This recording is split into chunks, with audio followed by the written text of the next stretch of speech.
I jeszcze burak baran, co? A, najważniejsze z tego odcinka, bym zapomniała.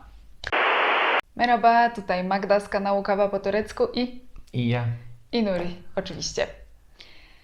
Dzisiaj, jeżeli wszystko poszło zgodnie z planem, jak to oglądacie, powinien być 29 maja. Czyli Magdaleny, moje imieniny. I z tej okazji postanowiliśmy właśnie przedstawić Wam dzisiejszy temat, czyli imiona tureckie. Bo myślę, że to jest temat bardzo ciekawy. Tak. Zanim jednak do tematu przejdziemy, to chciałabym zaznaczyć, że w Turcji nie ma takiego święta jak imieniny. No nie świętujemy. Macie jedną okazję mniej, niestety, albo stety. Zależy jak kto woli. A czemu temat imion jest ciekawy? Dlatego, że większość imion tureckich, jeżeli nie wszystkie nawet, mają swoje znaczenie. I trochę o tym chcielibyśmy dzisiaj porozmawiać. Oczywiście to nie będzie taki film, że my Wam teraz przedstawimy całą listę wszystkich imion tureckich, bo ten film nie miałby końca. Więc jeżeli Was ten temat zainteresuje, to koniecznie zajrzyjcie w opis pod filmem. Odświeżasz powietrza. W opis pod filmem, bo tam powrzucam wszystkie linki, które mogą Wam się przydać. Będą artykuły i w języku polskim, i w języku angielskim. Różne spisy tych imion tureckich z podziałem na kategorie i z tłumaczeniem znaczenia.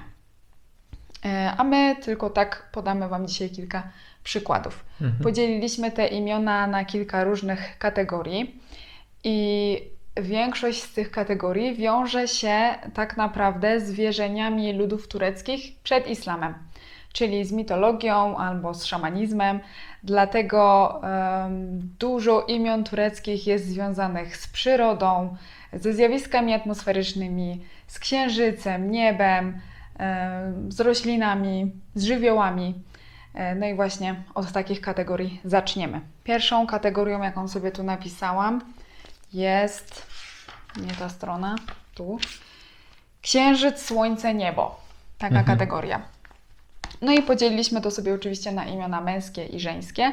Zaczniemy od męskich. Jakie mamy tutaj imiona? Nuri będzie czytał, żeby był dobry akcent. Najpierw męski.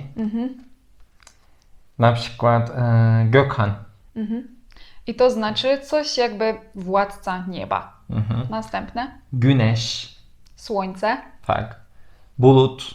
Chmura. Aytekin. To wyjątkowy jak księżyc. Tak. Na przykład. No. Takie męskie imiona związane z tą kategorią. A żeńskie? Żeńskie Aysel. Aysel, piękna jak księżyc. Aysu. No to Aj to jest księżyc, a Su to jest woda, czyli można by było powiedzieć, nie wiem, Czystej. czysta jak woda, świetlista jak księżyc. Coś takiego. Aycan. Aycan, no to znowu połączenie księżyca i Can, czyli dusza, życie. No to Tak. co by to znaczyło? Dusza księżyca, no. No. Gökçe. Gökçe to błękitne niebo. Tak. Właśnie, to są takie przykłady.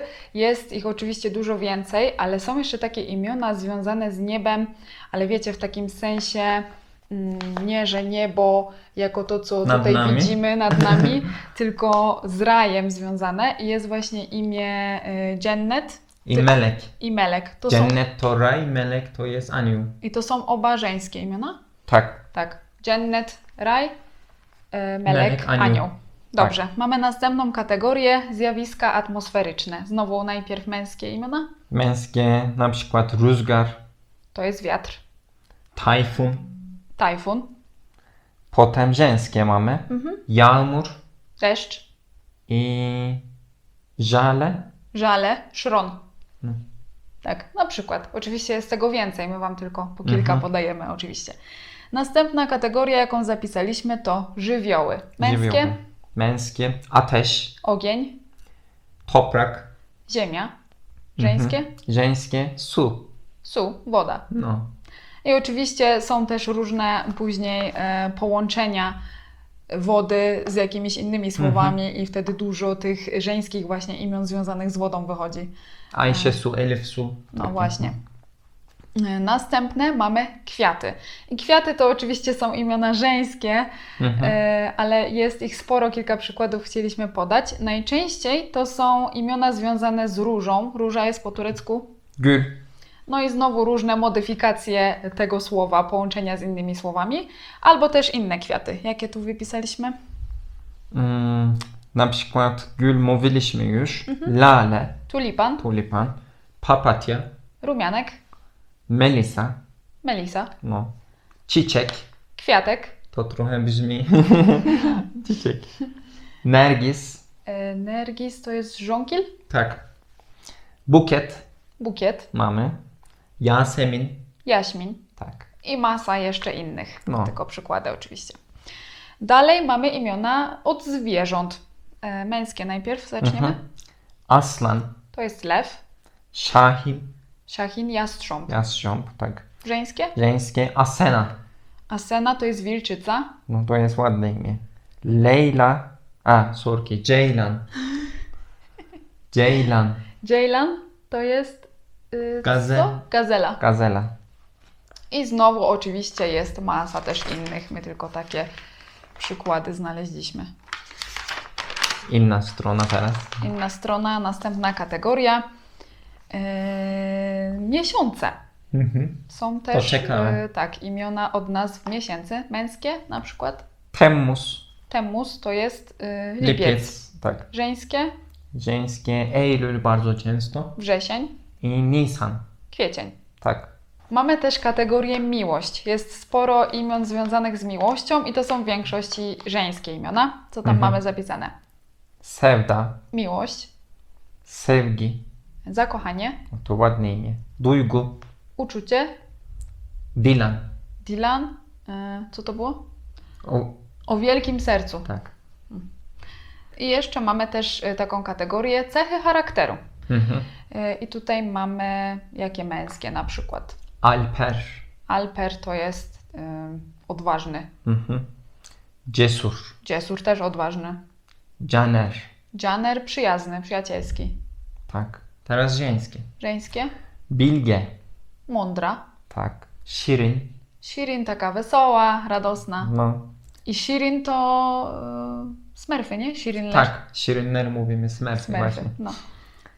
Emine. Emine, godna zaufania. Tak. Nuriego mama ma tak na imię Emine. I oczywiście pojawiły się też już później imiona związane z islamem, jak już tutaj ta religia została przyjęta. Najpopularniejsze imię religijne męskie to jest oczywiście imię proroka. Tak. Wy mówicie Mohammed, my mówimy Muhammed. I tutaj oczywiście chciałam też wspomnieć o tym, że te imiona związane z religią oczywiście są przejęte z języka arabskiego i są po prostu sturczone, tak bym to powiedziała. No tureckiego. Tak, przełożone na język turecki, czyli zazwyczaj tam, gdzie w tym imieniu arabskim była litera D, to w tureckim jest litera T. Tak. Na przykład Mehmed by było po arabsku, po turecku jest Mehmet. Tak samo Ahmed. Ahmed. No i tutaj byśmy powiedzieli też o imieniu Nuriego właśnie. Często się pytacie o pełną wersję tego imienia. No i tutaj mamy historię, bo tak naprawdę pełne imię Nuriego powinno brzmieć Nurettin, a brzmi Tak. Nurittin. Dlaczego?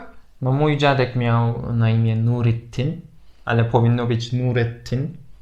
Co, był Po to prostu- błąd jakiś? Błąd było, po prostu źle napisali i potem mój ojciec chciał mi dać właśnie imię dziadku i tak zostało. Z błędem. Tak. Skoro dziadek miał z błędem, no to No. Nuri też takie przejął, więc ma na imię Nurittin, ale tak naprawdę powinno być Nurettin i o tym imieniu powiemy. Ono po arabsku brzmi Nureddin przez Tak. D. Ten, kto niesie światło religii, czy co? Tak, ten, kto niesie światło religii. Tak. Takie jest znaczenie tego imienia. No. No i są też oczywiście imiona postaci religijnych, proroków, wszystkich po kolei. Jest na przykład imię Isa, Isa. czyli Jezus. Często dajemy nawet Isa. Musa, czyli Mojżesz. Tak. em, Adem. Adem, czyli Adam. Adam. Jest też oczywiście Meriem, czyli Maria Tak. i tego typu imiona. Mhm. I teraz jeszcze chcielibyśmy powiedzieć o imionach, które można dawać zarówno dziewczynkom, jak i chłopcom, czyli unisex. Jakie to mogą być imiona? Co tam zapisaliśmy? Na przykład Denis, Może, tak. Suat, szczęście, no. Yashar, niech żyje, niech żyje, tak. Szafak, brzask. to trochę brzmi szafak. Ümit, Nadzieja. nadzieja. A takie imię akurat jest w języku polskim. To jest żeńskie imię Nadzieja. Zdarza się. Nie słyszałem. I teraz jeszcze chcielibyśmy powiedzieć o tym, że oczywiście zdarzają się też imiona nadawane od osób popularnych, od jakichś gwiazd, celebrytów.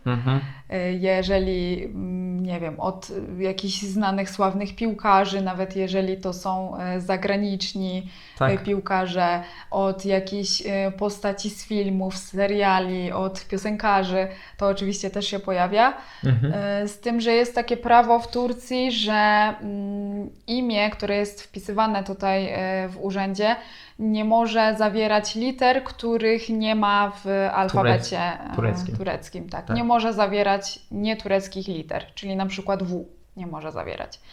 A jak wygląda turecki alfabet, to jest film na kanale, tam sobie możecie zajrzeć. Było też swego czasu popularne łączenie imion matki i ojca, z tego powstawało nowe imię i takie dawało się dziecku. No, na przykład, jakbyśmy mieli nasze imiona połączyć, by wyszło jakieś, nie wiem, Nurlena na przykład. Nurlena, no fajnie. Nuragda, albo coś takiego, wiecie o co Nuragda chodzi? nie. Nuragda dziwnie. Nurlena, albo coś takiego. Magri nie. Nurlena najlepiej pasuje. Więc taki był też trend łączenia tych imion i takie powstawały. Albo też oczywiście jest popularne przekazywanie imion po zmarłych z rodziny, tak jak właśnie Nuri przejął imię swojego dziadka. Jak i w Polsce. No, w Polsce też się tak zdarza. No i jeszcze chciałam taką ciekawostkę powiedzieć. Są też takie imiona, które można łączyć w pary i one wtedy są popularne wśród bliźniąt. Na przykład dla chłopców bliźniąt daje się Baryś i Sawaś, czyli pokój i wojna. Pokój i wojna, no. To jako taką ciekawostkę też chciałam. Także tych imion jest naprawdę masa i każde to imię ma jakieś swoje znaczenie i można by naprawdę o tym się rozgadywać i różnych tych kategorii Wam podawać. I to wszystko jest tak naprawdę wypisane pod tymi linkami, które ja pod spodem umieszczę, więc tam zaglądajcie, jeżeli jesteście ciekawi, my tu nie będziemy o tym przedłużać. Ale jeżeli już mówimy o imionach, no to ja też bym chciała wspomnieć o nazwiskach. Tak. Nazwisk kiedyś w Turcji nie było. Nazwiska wprowadził Atatürk, ja już o tym mówiłam na tym filmie. To była jedna z reform przez niego wprowadzonych i to się wydarzyło w roku 1934. Prędzej nie mieliśmy. Prędzej nie było nazwisk, tylko takie przydomki związane z zawodem. No, albo na przykład wujek Ahmed, ciocia Ajsie. Jakieś przydomki po prostu tylko były. Tak. Potem wprowadzono nazwiska. I jeżeli chodzi o nazwiska, to tak, dziecko przyjmuje nazwisko ojca. Tak. Przyjmuje nazwisko matki, jeżeli ona nie jest mężatką albo ojciec jest nieznany. I jeżeli chodzi o nazwiska przyjmowane przez kobiety, no to wcześniej było takie prawo, że kobieta musiała wychodząc za mąż przyjąć nazwisko męża, a później rozwodząc się oddać z powrotem to nazwisko, wrócić do nazwiska panieńskiego. Ale od 2014 roku, jak kobieta wychodzi za mąż, może zostać przy swoim panieńskim nazwisku. Może też mieć dwa nazwiska i wtedy one nie są łączone ze sobą myślnikiem, tak jak my to mamy u nas w Polsce, tylko po prostu jako osobne dwa nazwiska, panieńskie i męża. Jeżeli później kobieta się rozwodzi, to może wnieść sprawę do sądu o to, żeby zostawić sobie nazwisko męża. Jeżeli sąd tak zdecyduje, to nie musi do panieńskiego wracać. Jedyne co, to jeżeli wychodząc za mąż zostawiła sobie swoje panieńskie i dodała nazwisko męża, czyli ma już podwójne, później się rozwiodła i tak zostało, że ma to podwójne, a później znowu wychodzi za mąż, to już nie może wtedy przyjąć trzeciego nazwiska. Więc to jest tylko taka zasada. No dobrze, słuchajcie. Dajcie znać koniecznie w komentarzach, jakie Wy znacie tureckie imiona i które są Wasze ulubione i czy wiecie, co one oznaczają. To piszcie w komentarzach właśnie to imię, czy to jest imię męskie, czy żeńskie i co ono znaczy i dlaczego się Wam podoba. I jeszcze Burak Baran są. A, najważniejsze z tego odcinka, bym zapomniała. Słuchajcie, są też takie imiona, które powodują uśmiech na twarzach Polaków, jak przyjeżdżają do Turcji i ktoś się właśnie w taki sposób przedstawia. Jest imię tureckie Burak. Wiadomo, co Burak znaczy po polsku. A co to znaczy po turecku? Po turecku tą noc, co prorok Mohammed Wstąpił do nieba? wstąpił do nieba, tak powiedzmy, właśnie jeździł na takim koniu, na to mówimy Burak. W Koranie nawet napisane Burak. Koń proroka. Tak. Burak. Jest jeszcze imię Baran. Ale Baran to jest imię, które ma swoje korzenie w języku perskim i oznacza deszcz. No ale u nas Baran to jest zwierzę. Tak. No i jest jeszcze też, myślę, śmieszne dosyć imię Mamut. Mamut, No to tak. Mamut. My mamy Mahmud. Ale czyta się Mamut i to wtedy tak śmiesznie brzmi. Ale, żeby nie było tak lekko, niektóre polskie imiona też wywołują uśmiech u Turków, jak je usłyszą. Tak. No i są to niestety imiona, które w języku tureckim brzmią jak brzydkie słowa. Tak. Jeżeli jakiś Polak ma na imię Jarek, to niestety w Turcji nie będzie miał lekko, bo jest słowo tureckie bardzo podobne. No. I brzydkie. I brzydkie. I to jest brzydkie słowo, którym się określa narządy płciowe męskie. I jest też imię Bogdan, które też po przetłumaczeniu i po zmiękczeniu na turecki, na Bogdan, by znaczyło, ja to powiem ładnie, nie powiem tak brzydko, z kupy. To było ładnie. No, bo mogłam powiedzieć gorzej, słowo na g, więc... Aha. Z gówna. Co? To dosłownie, to znaczy właśnie z gówna, więc wiecie, czasami nie ma lekko. No dobrze, to teraz już chyba wszystko powiedzieliśmy. Tak. Wiadomo, że nie wszystko powiedzieliśmy na ten temat, ale chociaż trochę liznęliśmy. Dobra, jak Wam się ten temat podobał, to zostawiacie oczywiście łapkę w górę, subskrybujcie, udostępniajcie ten film, piszcie komentarze, co tam wiecie na ten temat, zaglądajcie pod linki w opisie, a my widzimy się w następnym filmie. Do zobaczenia. Görüşürüz.